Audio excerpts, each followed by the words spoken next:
Hi everybody, Catfish Jones here on another glorious day, a balmy 87-degree day here in central Kansas.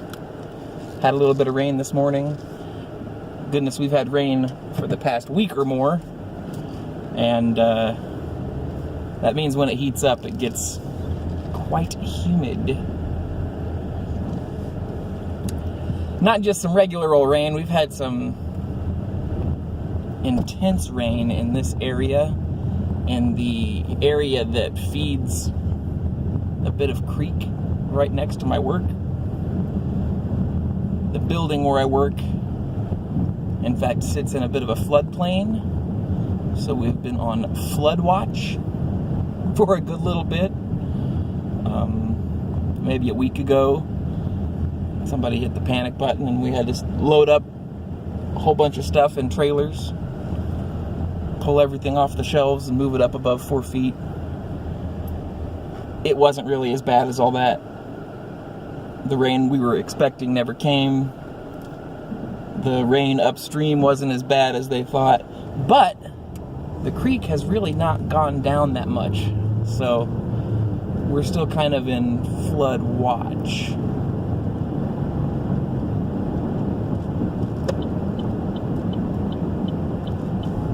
Otherwise, other parts of Kansas and Missouri and Oklahoma are experiencing their own bout of late spring, early summer, severe weather season. Tends to happen. You just got to be prepared, be ready to move at a moment's notice, all that good stuff.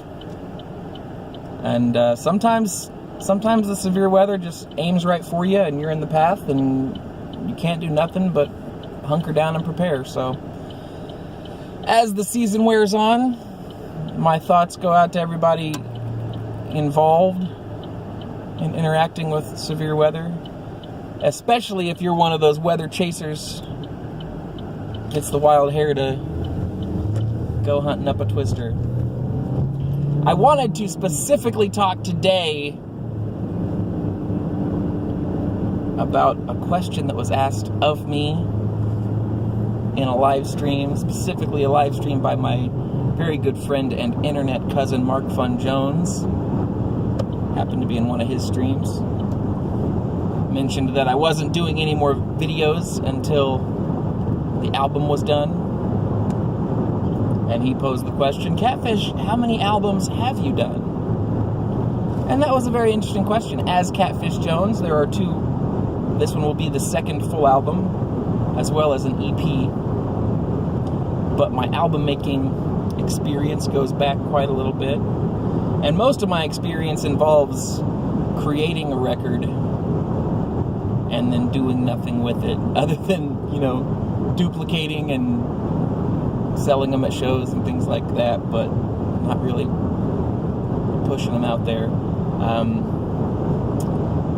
I was in a band in the late 90s with my brother and my best friend, kind of a little vocal guitar folk trio called Row 6. And we did a 5-song record, because that was all the songs that we had that we were able to show people that were good enough to go on a record. And it turned into something very spectacular. Teenage me was not prepared for something I was a part of to sound that real, that professional.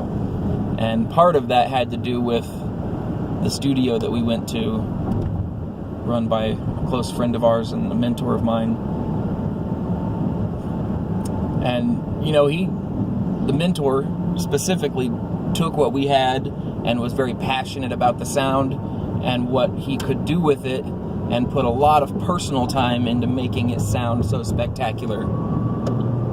And on our side, naive as we were, we took it fairly seriously, maybe too seriously, and made a great little record, which we called Weather. I don't know that there's anywhere for it to live online, but it would be fun for me just to say, link in the description, but there is no link in the description. It does not exist other than in the hands of a few people who purchased it way back then. The goal was to follow that up with a full 14-song record, which I think we brought 20 to the table and trimmed it down to 14. And that took well into the end of the 90s. I think that was done in 99, 98, something like that. And that album was called Safe Place to Hide. Another fantastic record that did not even make it to the duplication stage. We had all the art made up, took a bunch of fancy pictures, just had a phenomenal sounding record. But as all of that was coming together, it also marked kind of the end of that group. So people needed to go their own ways, and some of us were moving in different directions very quickly. And as difficult as it was for me then to accept a breakup of a band, specifically a band that I was, very much identifying myself with, looking back at it this many years later, I can't help but see that it was absolutely the correct move for all parties involved. The sad part, though, is that album, Safe Place to Hide, did not really make it into too many hands. A few people saw the demo. Since then, we shared it with people here or there. All in all, I would be surprised if 50 to 100 people ever heard that record, which is a small number considering how long ago that was. And after that, I really didn't do much else record-wise. Of course, my best friend and I have been songwriting partners since then, and never really found, well, I don't want to say never, took a long time for us to find a niche, a little pocket for us to exist in. Of course, cranking out songs, going by a ton of different names, trying to find a new sound, a sound that was still us but was not Row 6, a sound that we really could identify with. And eventually, years later, of course, we had met our current bass player and our really close friend who joined in with that. We established ourselves as Normal Reaction. We made up a whole bunch of songs which we were going to put together on a record called Songs You've Always Loved But Never Heard, which we thought was just dang clever. But that really never materialized either. It's very easy to talk about how you would do this song if you were recording it, and what songs would make the record, and that's not a record cut, and things like that. But when the time comes to actually, all right, guys, let's knuckle down, it takes a lot of coordination, especially the larger the group that you have, and the more adult you get. Eventually, before we could actually record that record, I don't want to say the group broke up, because here we are still today, playing as Normal Reaction. But Songs You've Always Loved But Never Heard never materialized. Some of you have probably still never heard those songs, even though I know for sure you love them. And that went on, I don't know, after that we did Sons of Truckers, made about 20 songs. We're going to do a record, but there again, when? Yeah, next week? Just perpetually next week? But a few years ago, we got back to doing the Normal Reaction thing. There are some plans to do a Normal Reaction record. It will probably not be Songs You've Always Loved But Never Heard, but it will be something. Somewhere around 2008, I got the gumption to piece together a small little basement recording system, and in there started making collections of songs that I call albums or records, but others are probably just like, man, that is crap. So that's where you get the Gunther Skunk project, which churned out 2 records, Discoplasmosis, and what was the other one called? Misbegotten Noises, I think is what the second one is called, which they both have their warts, just riddled with warts. But I learned how to make a good record in my process, at least in my opinion, a good record in my process. When I did Discoplasmosis, that was kind of as a way to learn how to use the tools at my disposal so I could make the first Catfish Jones record, which was called Etchings. And that was a fun little deal. It had been in the works for several years before that. Finally got it together, and it sounded terrible. Just absolutely terrible. And somewhere along the way, I got better, kept doing just single tracks for my Bandcamp, trying to get better at the process, trying to hone what I knew or thought I knew.